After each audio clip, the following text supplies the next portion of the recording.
നിലമ്പൂർ തെരഞ്ഞെടുപ്പ് തന്നെയാണ് എവിടെയും വിഷയം. ഒരു ഉപതെരഞ്ഞെടുപ്പ് ഉണ്ടാകാനുള്ള കാരണങ്ങളൊക്കെ നമ്മൾ ഒരുപാട് ചർച്ച ചെയ്തു.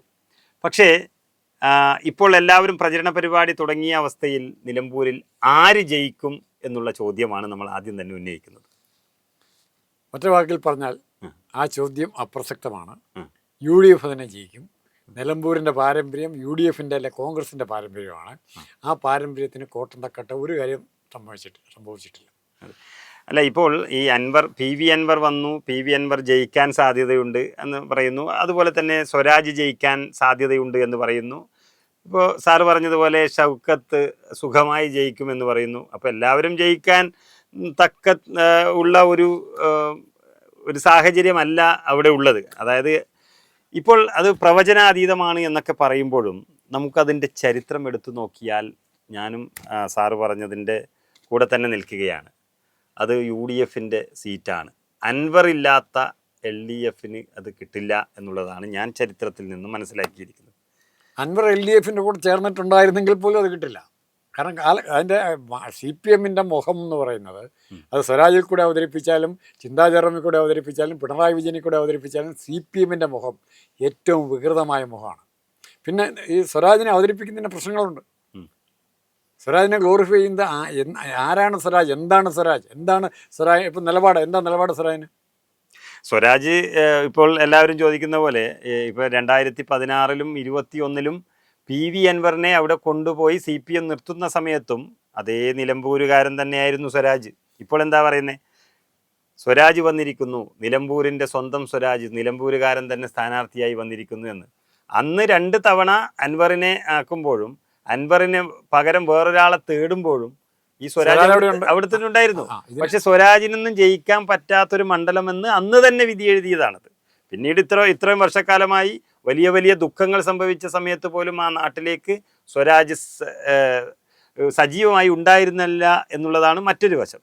സ്വരാജ് ജയിക്കുന്നതിന് അപ്പുറത്ത് അല്ലെങ്കിൽ CPM ജയിക്കുന്നതിന് അല്ലെങ്കിൽ പുതിയൊരു സ്വതന്ത്ര സ്ഥാനാർത്ഥി വന്നു എന്നൊക്കെ പറയുമ്പോഴും കണക്കുകൾ നമുക്ക് വ്യക്തമായി പറഞ്ഞു തരുന്നത് അത് UDF മണ്ഡലം എന്നുള്ളതാണ്. അല്ല, സ്വരാജിൻ്റെ ഏറ്റവും വലിയ വീക്ക്നെസ് ഒരു കമ്മ്യൂണിസ്റ്റുകാരിൽ നിന്ന് നമ്മൾ പ്രതീക്ഷിക്കുന്ന അല്ലെ ഉണ്ടാകേണ്ട മനുഷ്യത്വപരമായ പ്രവർത്തനം, ഒരുത്തൻ്റെ കഷ്ടപ്പാടല്ല ഒരുത്തനുണ്ടാകുന്ന അപകടത്തെ നേരിടാൻ, അതിനോട് പ്രതികരിക്കാൻ സാധിക്കാതെ വരിക. അതിന് സാധിക്കാതെ വന്നതിൻ്റെ കാര്യം തൊട്ടടുത്ത വയനാട്ടിൽ ഞാൻ എപ്പോഴും പറയുന്നതാണ്, ഇന്ത്യയിൽ നടന്നിരിക്കുന്ന അല്ലെ കേരളത്തിൽ നടന്നിരിക്കുന്ന ഏറ്റവും ക്രൂരമായ രാഷ്ട്രീയ കൊലപാതകം തന്നെ പറയാൻ പറ്റില്ല, പൈശാചികമായ കൊലപാതകം പൂക്കോട്ടൂർ വെറ്ററിനറി കോളേജ് നടന്നാണ്. അതിനെപ്പറ്റി സ്വരാജിനൊന്നും മിണ്ടാനില്ലേ. ഇനി മറുവശം കോൺഗ്രസ് ആലോചിക്കുക. കോൺഗ്രസിൻ്റെ കാലത്താണ് ഇങ്ങനെ KSUക്കാർ ചെയ്യുന്നതെങ്കിൽ ഉറപ്പായിട്ടും ആരെങ്കിലുമൊക്കെ VM സുധീരനോ ആരെങ്കിലും കുറേ പേര് ഇത് പൂക്കൃത്തിലാണെന്ന് പറയാൻ കാണും. അതെ അതെ, അത് CPMില്ല. അല്ല, സ്വരാജിനെ കുറിച്ച് ഇപ്പോൾ താങ്കൾ പറഞ്ഞതുകൊണ്ട് ഞാൻ പറയാം. സ്വരാജിനെ കുറിച്ച് എല്ലാവരും ചാനൽ ചർച്ചകളിലൊക്കെ ഇങ്ങനെ പറഞ്ഞുകൊണ്ടിരിക്കുന്നത് നിലപാടിൻ്റെ രാജകുമാരൻ എന്നൊക്കെയാണ്. എന്ത് നിലപാട്? ഇപ്പോൾ ഹമാസിനെ കുറിച്ച് പറയുമ്പോൾ അദ്ദേഹത്തിന് നിലപാടുണ്ട്.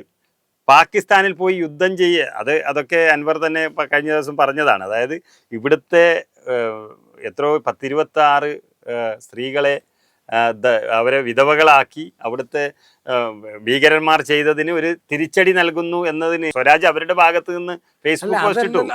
അങ്ങനെയുള്ളൊരു നിലപാടാണ് അദ്ദേഹത്തിനുള്ളത്. അപ്പോൾ ഈ മുസ്ലിം പ്രീണനം എന്നുള്ള തരത്തിലുള്ള ഒരു നിലപാടല്ലാതെ അതിനപ്പുറത്തേക്ക് അദ്ദേഹത്തിനൊരു നിലപാടില്ല എന്നുള്ളത് വ്യക്തമാക്കിയതാണ്.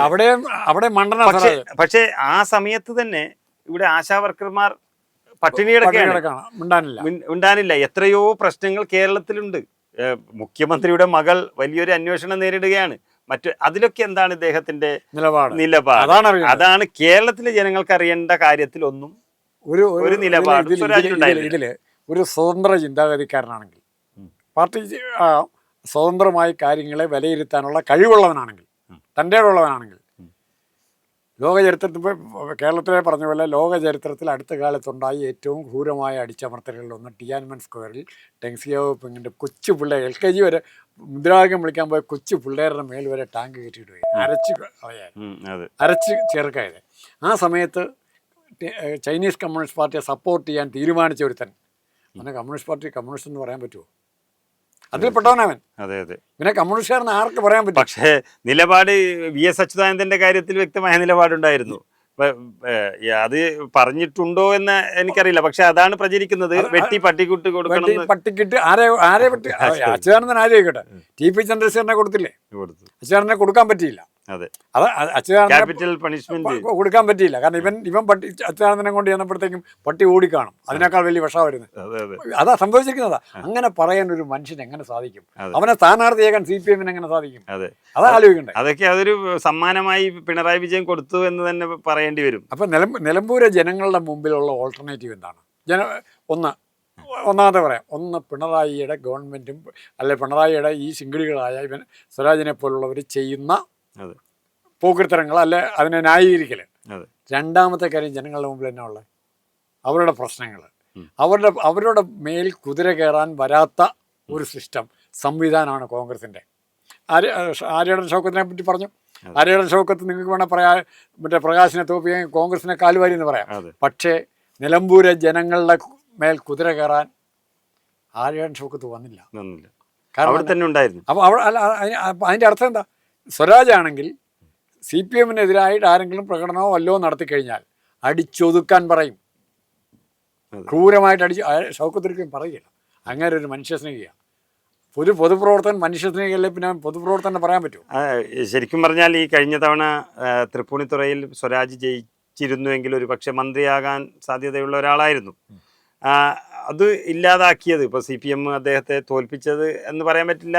K. ബാബു നല്ല ഒരു സ്ഥാനാർത്ഥിയാണ്. അദ്ദേഹത്തിൻ്റെ വളരെ കാലമായുള്ള ഒരു മണ്ഡലമാണത്. അങ്ങനെ ജയിച്ചു, അദ്ദേഹം തോറ്റു. പക്ഷേ ഒരു ലോകസഭയിലേക്ക് മത്സരിപ്പിക്കാൻ സ്വരാജിനെ ഇവർ തയ്യാറായില്ല.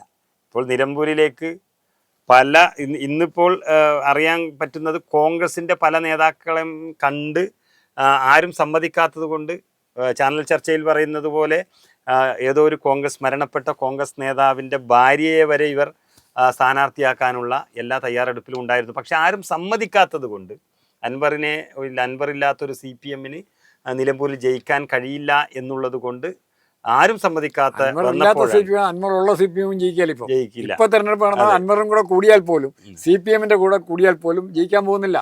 അൻവറിന്റെ കയ്യിൽ എത്ര വോട്ടുണ്ടെന്ന് കൃത്യം കണക്കില്ലേ?